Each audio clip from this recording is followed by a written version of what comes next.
ঠিক আছে, প্রতিদিন আমিও আমার এরকমই কাজই করব, চলুক। কতদিন চলে? কি মনে করেছেন কি দেশটা কি আপনাদের একলার পৈতৃক সম্পত্তি হয়ে গেছে আওয়ামী লীগের? যে গুন্ডা বাহিনী দিয়ে আমাদের প্রোগ্রাম বন্ধ করতে চান, পুলিশ বাহিনী দিয়ে প্রোগ্রাম বন্ধ করতে চান। সাহস থাকে কাউন্টার প্রোগ্রাম করে দেখাতেন, সাহস নেই।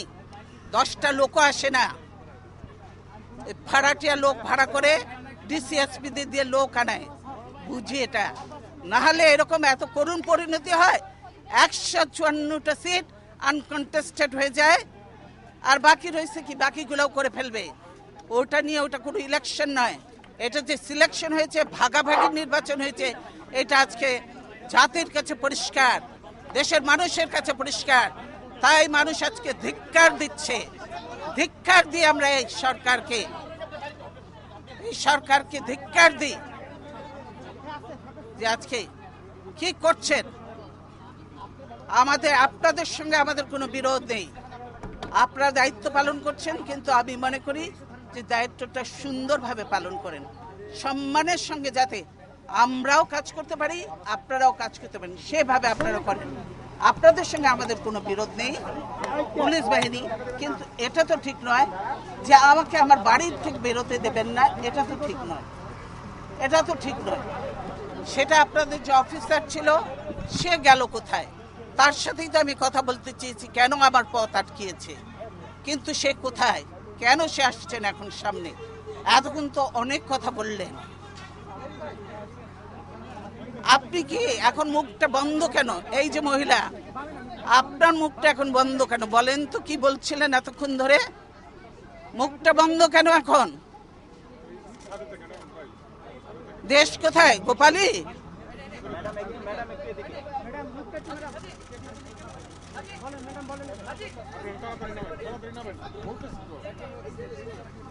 গোপালগঞ্জ জেলার নামই বদলে যাবে, বুঝছেন? গোপালগঞ্জ আর থাকবে না। আল্লাহর গজব করবে আপনারা যা শুরু করে দিয়েছেন।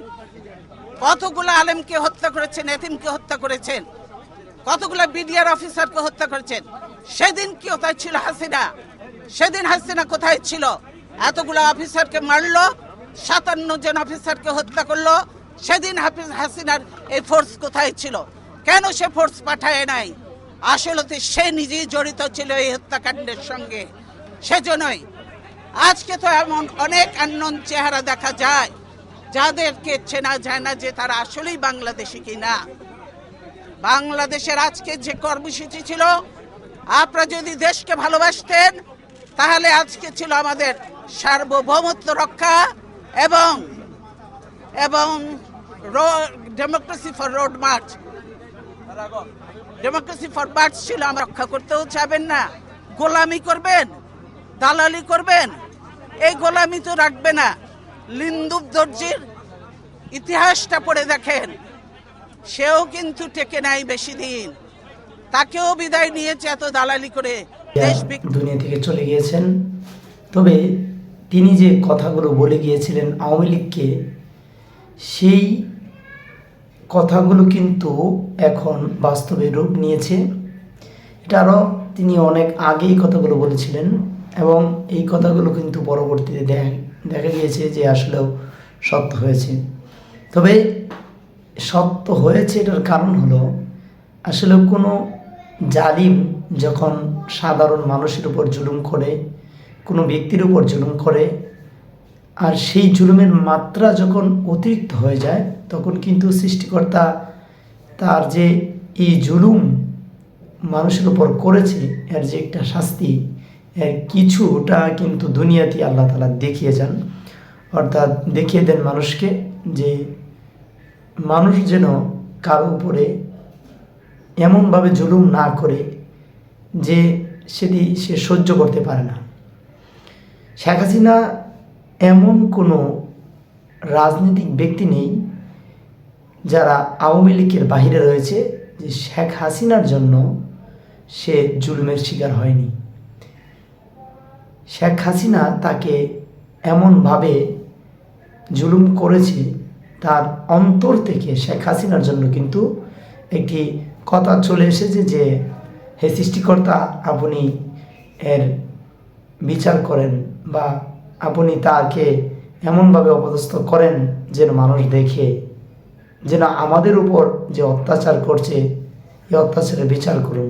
এমন কিন্তু হাজারো মানুষ বলেছে, হাজারো মা বলেছে, হাজারো বোন বলেছে, হাজারো স্ত্রী বলেছে তার স্বামীকে হারিয়ে। কত মানুষকে তিনি গুম করেছেন, রাতের আধারে তারই হুকুমে তুলে নেওয়া হয়েছে অন্ধকারে তার ঘর থেকে, এবং এমনভাবে নিয়ে গিয়েছে শরীরের কাপড়ও পরতে পারেনি। এমনও বলা আছে যে অনেকেই খাবারটা খেতে পারেনি, অনেকেই গোসল করে জামা গায়ে দিতে পারেনি, এবং এই যে গেল সবার সাথে বলেও যেতে পারেনি, তাকে নিয়ে নেওয়া হয়েছে, এমনভাবে নিয়ে তাকে নিরুদ্দাস করে দেওয়া হয়েছে। আজও তাদের খবর পাচ্ছে না। অনেকেই আছে এরকম, আমরা কয়েকজনের নাম জানি, যেরকম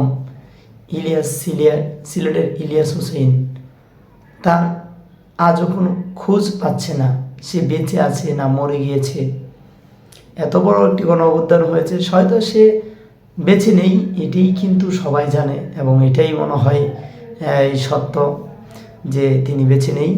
তবে তারপরেও যেন কেন মনে হয় তিনি হয়তো আজও বেঁচে আছে, বা তিনি কি কবে ফিরে আসবে।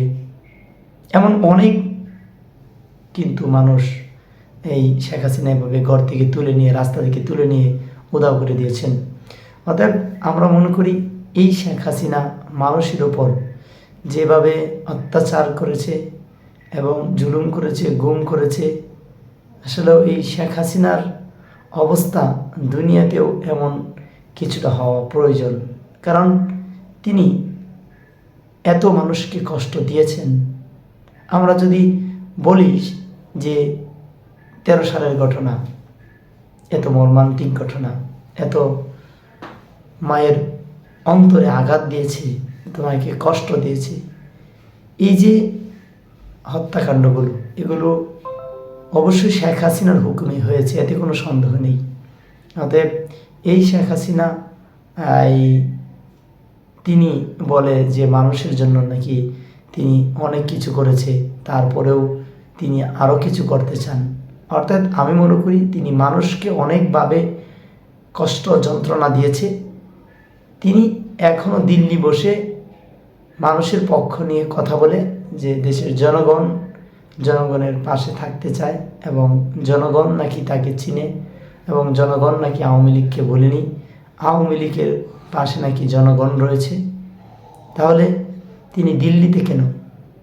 জনগণ যদি আওয়ামী লীগের হয়, তাহলে আপনি কার ভয়ে দিল্লিতে বসে রয়েছেন? আপনি আসেন, এদেশের জনগণ সেদিনের জবাব দিয়ে দিবে, যেদিন তাদের ভাই হারিয়েছে, যেদিন সন্তান তার বাবা হারিয়েছে, স্ত্রী তার স্বামী হারিয়েছে। সেই জবাবগুলো কিন্তু বাংলাদেশের জনগণ দেওয়ার জন্য প্রস্তুত। শুধু আপনার অপেক্ষায়। আপনার সাহস যদি হয়, চলে আসেন না বাংলার জমিনে। এ কথাটা আসলেও বলতে চাচ্ছিলাম না, তাই মনে করলাম এই খালেদা জিয়ার যে কথাগুলো, সেই কথাগুলো শুনে আবারও স্মরণ হচ্ছিল যে বিগত দিন 1.5 বছর আগে শেখ হাসিনা কী করেছে মানুষের সাথে। সেই বিষয়গুলো আসলেও মনে হলে কেমন জানি হয়। আমরা দেখেছি লকডাউন, আমরা দেখেছি শাটডাউন, এবং পরিশেষে যে ওবায়দুল কাদেরে যে ঘোষণা দেওয়া হয়েছিল, পুরো বাংলাদেশের মানুষ ঘর থেকে কিন্তু বের হতে পারেনি, আতঙ্কে ছিল। যে শাটডাউন দেওয়া হয়েছিল সেটি মানুষ আতঙ্কে ছিল, এবং তিনি বলে দিয়েছিলেন ঘর থেকে বের হলেই নাকি গুলি করে হত্যা করতে, এবং কোনো মানুষ পথচারী সহ রেহাই পায়নি আওয়ামী লীগের এই যন্ত্রণা থেকে এবং তাদের জুলুম থেকে। আল্লাহ পাক ভালো জানেন। আমি আসলেও তারপরে বললাম, আল্লাহ পাক জানেন যে আসলেও এই জালিম বা এই আওয়ামী লীগের যারা আওয়ামী লীগ নাম লাগিয়ে মানুষের উপর অত্যাচার করেছে তাদের কি বিচার হবে। এবং আওয়ামী লীগের ভিতরে রয়েছে ছায়াতলে অনেক মানুষ যারা এখনও অসহায়, আগেও অসহায় ছিল। তবে একটি দল যখন অপরাধ করে তখন কিন্তু দল অপরাধ করলে পুরো দলের সদস্যদের উপর সেই অপরাধের বোঝা চাপিয়ে দেওয়া হয় বা নেমে আসে, এটাই স্বাভাবিক। তো আল্লাহ পাক ওই জুলুমকারীদের বিচার অবশ্যই করবেন।